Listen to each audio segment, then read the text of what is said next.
کباڑ کے گودام میں چوکیدار کے اندھے قتل میں ملوث 5 ملزمان کو گرفتار کر لیا۔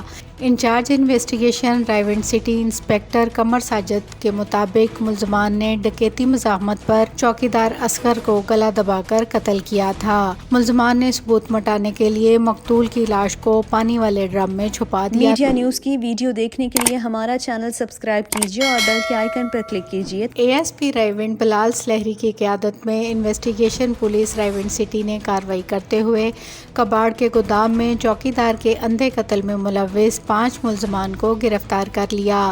In charge investigation Raiwind city inspector Qamar Sajid کے مطابق ملزمان نے ڈکیتی مزاحمت پر چوکیدار اصغر کو گلا دبا کر قتل کیا تھا۔ ملزمان نے ثبوت مٹانے کے لیے مقتول کی لاش کو پانی والے ڈرم میں چھپا دیا تھا۔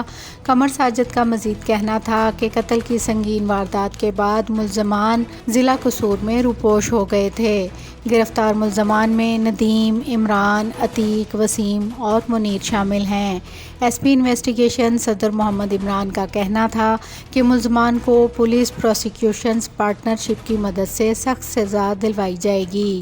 D I G investigation Kamran Adil نے اندھا قتل ٹریس کرنے پر انویسٹیگیشن پولیس ٹیم کو تھانہ رائیونڈ سٹی کو شاباش دی اور ان کی بھرپور حوصلہ افزائی کی، جبکہ ان کے لیے تعریفی اسناد کا اعلان بھی کیا گیا۔